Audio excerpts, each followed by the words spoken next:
Éclairage sur Éclairage sur... la cohérence cardiaque. Bonjour et bienvenue dans Souffle clair, le podcast qui s'écoute comme une respiration. Je suis Issia Chaibou et j'enseigne le développement personnel à travers divers supports, des formations professionnelles en entreprise, des ateliers et des conférences lors de séminaires, des webinaires ou encore cette émission. Dans cet épisode, je vous parle d'un outil tout à fait remarquable pour notre bien-être, pour notre santé physique et mentale, la cohérence cardiaque. Avant de vous expliquer l'intérêt de cette remarquable méthode, vous pouvez réaliser un petit exercice préalable. Prenez un crayon et une grande feuille de papier que vous placez en format paysage. De la gauche vers la droite, vous devrez dessiner votre respiration, à savoir, lorsque vous inspirez, le crayon monte vers le haut de la feuille, lorsque vous expirez, le crayon descend. Vous dessinerez ainsi des vagues qui ondulent à votre rythme, sans forcer quoi que ce soit, car il n'y a pas de bonne ou mauvaise manière de faire. Le tout pendant 5 minutes. Si vous souhaitez vous prêter à l'exercice, je vous invite à mettre cet épisode en pause maintenant et à y revenir une fois que vous aurez dessiné votre respiration pendant 5 minutes.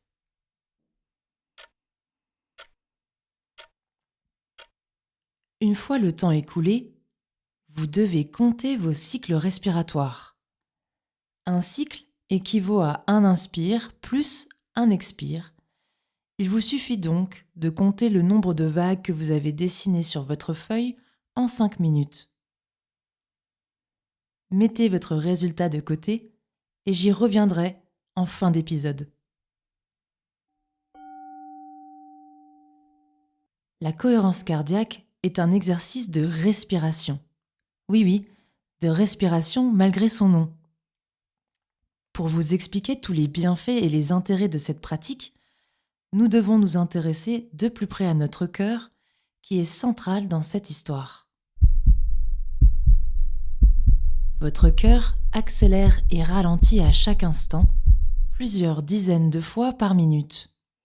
On appelle cela la variabilité cardiaque. Ces variations sont imperceptibles lors de la prise de pouls car elles se mesurent en millièmes de seconde. C'est un phénomène tout à fait naturel qui vous permet de vous adapter à tout moment aux demandes et contraintes extérieures. La fréquence cardiaque n'est donc pas constante et elle oscille entre un minimum et un maximum. C'est ce qu'on appelle l'amplitude de la variabilité cardiaque.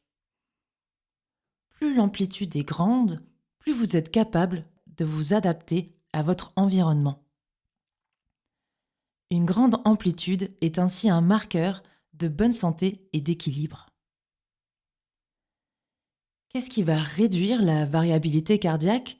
Eh bien, l'âge, les maladies chroniques comme le diabète, les affections cardiovasculaires, l'obésité, les cancers, ou encore la fatigue, les facteurs psychologiques, certains produits, le tabac, la pollution, les substances addictives, et enfin le style de vie, qui englobe la sédentarité, le manque de sommeil ou encore les décalages horaires.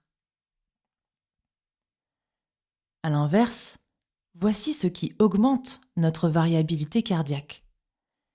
L'exercice physique régulier, le repos, les vacances, la relaxation, la méditation et les pratiques équivalentes, dont font partie le yoga, le tai chi, le qigong, la prière ou encore la récitation de mantras,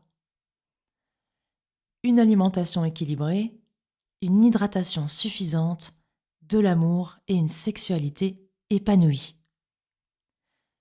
En résumé, toute pratique qui fait du bien et qui est favorable à la santé augmente la variabilité de la fréquence cardiaque et donc son amplitude.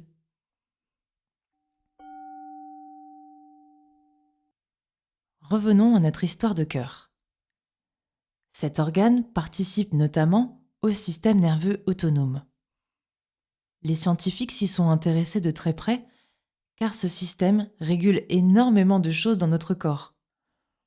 Des régulations telles que notre température, le taux de sucre dans notre sang, les niveaux de toutes les hormones, les phases de veille et de sommeil, la faim, la satiété, la fréquence respiratoire, notre poids, les cycles menstruels ou encore la digestion. On l'appelle le système nerveux autonome car cela se produit sans notre volonté. Ce n'est pas vous qui dites à votre corps quand et comment digérer. Ce système nerveux autonome se compose en 2 sous-parties. Le système nerveux sympathique qui accélère le cœur et vous prépare au combat, à la fuite, à réagir au stress. Et le système nerveux parasympathique qui lui ralentit le cœur et qui est responsable du repos, de la relaxation. On ne peut certes pas influencer notre système nerveux autonome par la pensée, mais les scientifiques ont trouvé une solution. La respiration. Ça y est, on y vient. La beauté de la chose, c'est que votre fréquence respiratoire impacte votre fréquence cardiaque et que la respiration, elle, nous pouvons la modifier selon nos envies. Lorsque j'inspire, j'accélère le cœur. Nous sommes dans la partie sympathique. Lorsque j'expire, je ralentis le cœur. Il s'agit de la partie parasympathique. C'est facile de vous en souvenir, car lors d'une mauvaise surprise, vous pouvez faire une inspiration d'étonnement du type « Ah !» Et à l'inverse, si vous recevez une bonne nouvelle, vous pouvez avoir un soupir de soulagement. Et c'est là que l'on peut parler de cohérence cardiaque. La cohérence cardiaque, c'est tout simplement la courbe de la variabilité cardiaque qui entre en cohérence avec la respiration. Il existe plusieurs méthodes pour pratiquer la cohérence cardiaque et je vais vous présenter une version standard et reconnue qui est la méthode 3-6-5. 3-6-5, le 3, c'est pour 3 fois par jour et si possible tous les jours. 3 fois par jour car les effets immédiats et rémanents de la méthode durent environ 4 heures.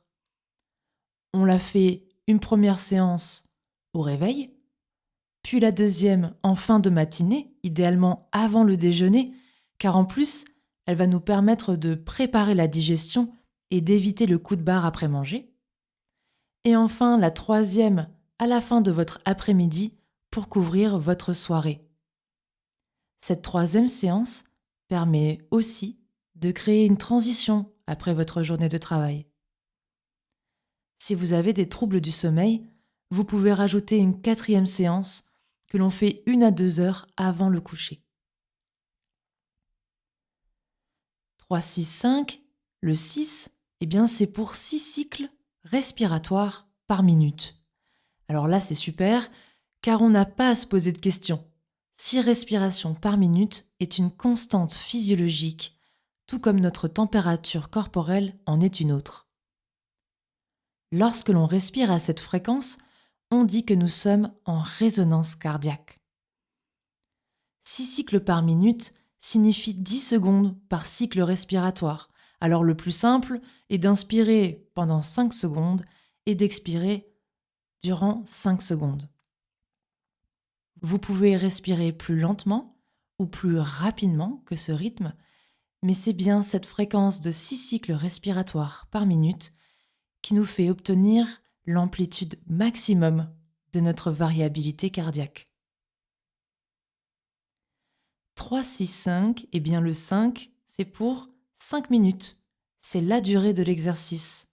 C'est le temps nécessaire pour vous assurer tous les très nombreux bienfaits que je vais vous expliquer juste après. Je vous propose toutefois de prendre cette méthode avec souplesse. Si cela vous semble trop engageant de respirer 3 fois 5 minutes par jour, alors commencez progressivement. Vous pouvez par exemple ne le faire qu'1 ou 2 fois par jour pour commencer, ou bien faire 3 minutes à chaque fois au lieu de 5. Bref, ne soyez pas trop gourmand si cela risque de vous décourager. L'idée est d'intégrer cette nouvelle pratique en douceur parmi vos habitudes existantes. Peut-être d'ailleurs que le rythme de 6 cycles par minute vous semblera trop lent. Vous pouvez tout à fait commencer par 10 cycles par minute et puis réduire avec l'entraînement. Sachez toutefois que c'est la méthode 3-6-5 complète qui vous offrira tous les bienfaits qui vous seront présentés.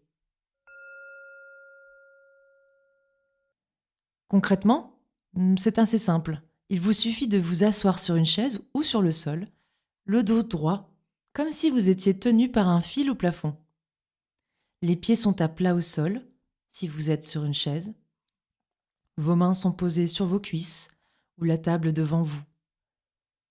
Pour vous assurer de respirer à la bonne fréquence de 6 respirations par minute, vous pouvez vous aider d'une montre, d'une application mobile ou d'une vidéo dédiée.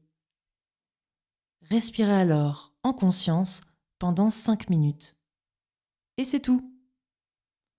Si votre esprit s'en va ailleurs pendant l'exercice, ce n'est pas grave.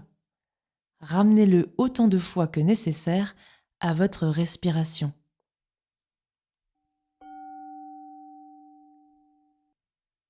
À ce stade, vous vous demandez certainement quels sont les bienfaits de cette pratique. Alors d'abord, l'effet général ressenti est un état quasi immédiat d'apaisement et de calme. La pression artérielle et la fréquence cardiaque baissent lentement, la sérénité s'installe, le cerveau se met en mode veille calme et attentive. Et puis, il y a tous les autres bienfaits, tous autant remarquables les uns que les autres. Je vous dresse une liste volontairement longue afin que vous puissiez en juger par vous-même. D'abord, la baisse du cortisol, c'est l'hormone principale du stress. Augmentation de la DHEA, une hormone capable de moduler ce fameux cortisol. De plus, cette hormone permet de ralentir le vieillissement. Augmentation des immunoglobulines A salivaires qui participent à la défense immunitaire. En respirant, vous avez vu. Augmentation de la sécrétion d'ocytocine, ce neurotransmetteur est capable de réguler les émotions. L'ocytocine favorise l'attachement et a été appelée hormone de l'amour. Augmentation des ondes alpha.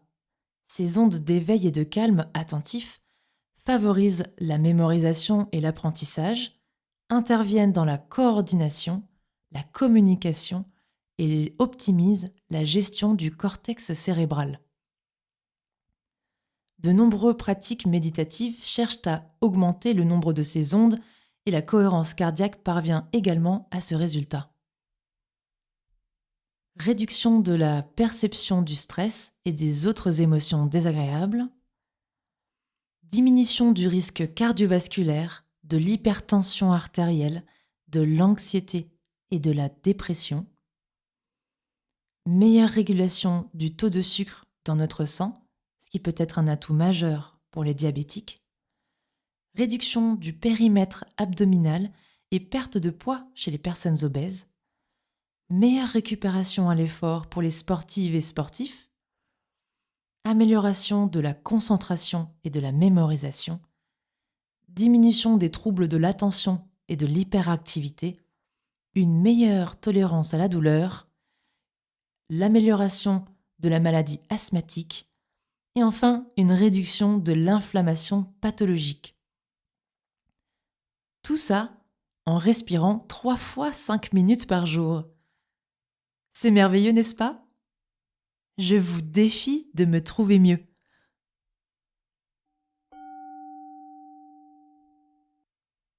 Pour finir, revenons à notre exercice du début, lors duquel vous avez peut-être dessiné votre respiration sous forme de vague pendant 5 minutes. À combien s'élève votre nombre total de cycles respiratoires? Vous approchez-vous des 30 cycles de la méthode? il est fort possible que vous ayez des résultats très variés. Et c'est tout à fait normal, on appelle cela le chaos cardiaque. Le terme n'est pas très charmant, mais c'est l'état naturel des choses. Votre variabilité cardiaque est chaotique car elle répond instantanément aux sollicitations pour ajuster la fréquence cardiaque selon les besoins. Nous nous adaptons en permanence aux variations perçues et aux menaces éventuelles en activant tour à tour le système sympathique, l'accélérateur, ou parasympathique, le frein. Ainsi, une autre manière de vous entraîner à la méthode 3-6-5 de cohérence cardiaque est de dessiner votre respiration pendant 5 minutes et de vous approcher petit à petit des 30 cycles respiratoires. Vous pratiquerez en conscience et vous ancrerez durablement en vous la sensation associée à la fréquence de 6 respirations par minute. En dehors de cet exercice, laissez votre souffle retrouver son rythme naturel tout en conservant une présence légère à votre respiration. Sachez qu'il n'existe pas, pour ainsi dire, de bienfaits à long terme et que c'est en pratiquant avec assiduité, tous les jours, que vous commencerez à collecter toutes ces bonnes choses au bout d'une dizaine de jours environ. Et voilà, vous avez toutes les connaissances nécessaires pour commencer à pratiquer la méthode 3-6-5 de cohérence cardiaque et ainsi vous sentir mieux dans votre tête et dans votre corps. Si vous souhaitez aller plus loin, je vous conseille le livre Cohérence cardiaque 3-6-5 du docteur David O'Hare aux éditions Thierry Soucard. Vous m'en direz des nouvelles. C'était Issia Chaibou, experte en développement personnel appliqué en entreprise. Découvrez les autres épisodes de Souffle Clair sur votre plateforme de podcast préférée et retrouvez-moi sur easytraining.fr.